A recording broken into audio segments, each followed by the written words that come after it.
Sugar ಆಗಿರ್ಬೋದು, B P ಆಗಿರ್ಬೋದು, ಸೊಂಟ ನೋವು, ಕೊಲೆಸ್ಟ್ರಾಲ್ ಆಗಿರ್ಬೋದು, ಇನ್ನಿತರ ಅನೇಕ ಕಾಯಿಲೆಗಳಿಗೆ ಇವತ್ತು ಪ್ರಕೃತಿ ಚಿಕಿತ್ಸೆ ಎಲ್ಲರಿಗೂ ಅವಶ್ಯಕತೆ ಇದೆ.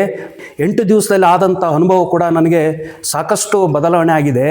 ನಾನು ಆ ಕಡೆ ಧರ್ಮಸ್ಥಳ ಮತ್ತು ಉಡುಪಿಯಲ್ಲೂ ಕೂಡ ಚಿಕಿತ್ಸೆ ಪಡೆಯುತ್ತಿದ್ದು, ಅಲ್ಲಿಗಿಂತ ಕೂಡ ಸಾಕಷ್ಟು ಅದ್ಭುತವಾದ ಅನುಭವ ನನಗೆ ಪಡ್ಕೊಂಡಿರ್ತೇನೆ. ನನ್ನ ಹೆಸರು ಬಸಪ್ಪ ಬೋವಿ ಅಂತ. ನಾನು ಕುವೆಂಪು ವಿಶ್ವವಿದ್ಯಾನಿಲಯದಲ್ಲಿ ಉಪಗ್ರಂಥಪಾಲಕರಾಗಿ ನಿವೃತ್ತಿ ಹೊಂದಿರುತ್ತೇನೆ. ನಾನು ಇದು ಒಂದು ಜನನಿ ಯೋಗ ಮತ್ತು ಪ್ರಕೃತಿ ಚಿಕಿತ್ಸೆಯನ್ನು ನಾನು ವಾಟ್ಸಪ್ಪು ಮತ್ತು ಇನ್ಸ್ಟಾಗ್ರಾಮ್ನಲ್ಲಿ ನೋಡಿದಾಗ ನನಗನ್ನಿಸ್ತು, ಇಲ್ಲಿ ಬಂದು ನೋಡೋಣ ಅಂತ ಬಂದಾದ ತಕ್ಷಣ ಇಲ್ಲಿನ ವಾತಾವರಣ ಆಗಿರ್ಬೋದು, ಇಲ್ಲಿನ ಸಿಬ್ಬಂದಿ ಆಗಿರ್ಬೋದು, ಇಲ್ಲಿನ ವ್ಯವಸ್ಥೆ ನೋಡಿ ನಾನು ಇರಬೇಕಂತ ಅನ್ನಿಸ್ತು. ಇಲ್ಲಿ ಒಂದು 8 ದಿವಸ ನಾನು ಚಿಕಿತ್ಸೆಯನ್ನು ಪಡ್ಕೊಂಡಿದ್ದೇನೆ. 8 ದಿವಸದಲ್ಲಿ ಆದಂಥ ಅನುಭವ ಕೂಡ ನನಗೆ ಸಾಕಷ್ಟು ಬದಲಾವಣೆ ಆಗಿದೆ. ಈಗಾಗಲೇ ನಾನು ಪ್ರತಿ 6 ತಿಂಗಳು, ನನಗೀಗಾಗಲೇ 62 ವರ್ಷ ನನಗೆ ವಯಸ್ಸಾಗಿರೋದ್ರಿಂದ ನಾನು ಆ ಕಡೆ ಧರ್ಮಸ್ಥಳ ಮತ್ತು ಉಡುಪಿಯಲ್ಲೂ ಕೂಡ ಅಲ್ಲಿ ಸಾಕಷ್ಟು ಪ್ರತಿ 6 ತಿಂಗಳಿಗೆ ಒಂದು ಚಿಕಿತ್ಸೆ ಪಡೆಯುತ್ತಿದ್ದು, ಇದು ಒಂದು ಹೊಸ ಅನುಭವ ಅಂತ ನೋಡಿದಾಗ ಅಲ್ಲಿಗಿಂತ ಕೂಡ ಸಾಕಷ್ಟು ಅದ್ಭುತವಾದ ಅನುಭವ ನನಗೆ ಪಡ್ಕೊಂಡಿರ್ತೇನೆ.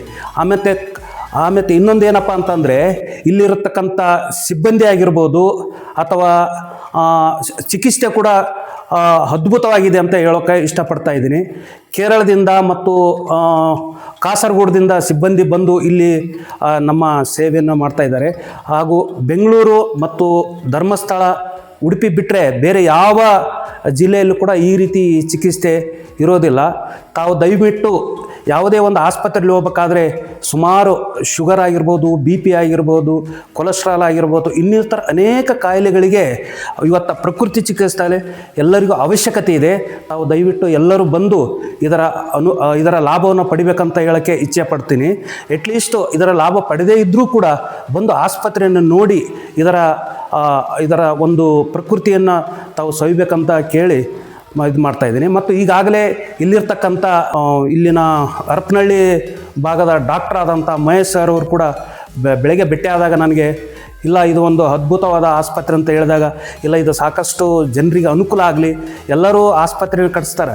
ಏನಪ್ಪ ಅಂತಂದರೆ ಆ ಆಸ್ಪತ್ರೆಗಿಂತ ಈ ಆಸ್ಪತ್ರೆ ಏನಿದೆಯಲ್ಲ, ಪ್ರಕೃತಿ ಇವತ್ತು ನಮಗೆ ಏನಂತಂದರೆ ಅದರಿಂದ ಅನುಭವ ಆಗ್ತಾಯಿದೆ. ಇವತ್ತು ಟೆನ್ಷನ್ ಆಗಿರ್ಬೋದು, ಬೆಂಗಳೂರಂತಲ್ಲೇ ಎಷ್ಟೆಷ್ಟು ಒತ್ತಡಗಳು ಇರ್ತವೆ, ರಾಜಕಾರಣಿ ಒತ್ತಡ ಇರ್ಬೋದು, ಅಧಿಕಾರಿಗಳು ಇವತ್ತು ನೋಡ್ತಾ ಇದ್ದೀರಿ. ಇವತ್ತಿನ ವಾತಾವರಣದಲ್ಲಿ ತಾವು ಬಂದು ರಿಲ್ಯಾಕ್ಸೇಷನ್ ತೊಗೊಂಡು ಅನೇಕ ಕಾಯಿಲೆಗಳಿಗೆ ದೂರ ಆಗ್ತದೆ. ಶುಗರ್ ಆಗಿರ್ಬೋದು, ಬಿ ಪಿ ಆಗಿರ್ಬೋದು, ಸೊಂಟ ನೋವು, ಅನೇಕ ಕಾಯಿಲೆಗಳಿಗೆ ದೂರ ಆಗೋಕ್ಕೆ ಇದೊಂದು ಲಾಭ ಪಡಿಬೇಕಂತ ಕೇಳಿ ನಾನು ಒಂದೆರಡು ಮಾತುಗಳನ್ನು ಮುಗಿಸ್ತೇನೆ. ಜೈ ಹಿಂದ್.